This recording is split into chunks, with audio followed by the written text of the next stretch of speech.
Stan Honey. I'm Director of Technology for the America's Cup Event Authority. Well, I've pretty much had two careers. I've been working enhancing sporting events by doing insertions into live video since 1994. In parallel to that career, I've sailed professionally ever since college as a navigator. And for the most part, I've had those two careers in parallel. And this job is the first opportunity I've had to really combine those two.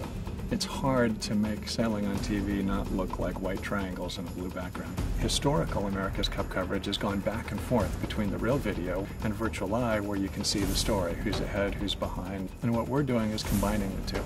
For sailors on the water, the things that drive their race are the wind and the current, and these are things that are hard to see, and yet these are things that are critical for the commentators to be able to describe in order for spectators and fans to understand the race. So in the LiveLine, what we do is we take the video from the helicopter where you can see the real boats and the real sailors, and then we superimpose into that video the storytelling elements that you need in order to understand the race. So we show the race course limits, we show the advantage lines, who's ahead or who's behind, and that allows the commentators to explain the race.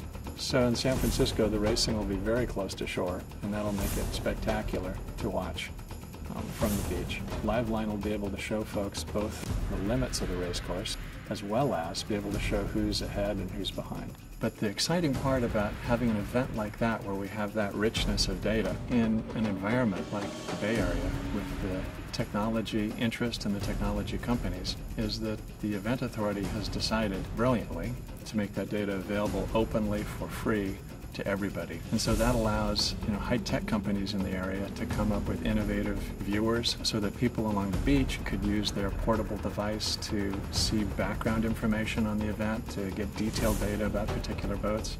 People who are watching the race on TV can get a more detailed technical set of data behind the race. The beauty of making that data available in this community is there'll not only be large companies that have the resources to do great viewers, but there'll also be innovative small groups of people who think of ways of viewing the data that we couldn't have imagined. What is the role of technology in this competition? The technology's greatly improved for this America's Cup.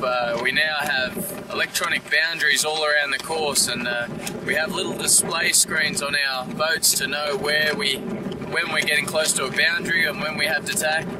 If you're watching live on TV, you can see the boundaries on your TV screen, but unfortunately when we're racing, most of the crew can't see the boundaries, and we're asking the guy with the screen when we have to tack. But it's amazing technology, and yeah, it's really stepped up the level in this America's Cup.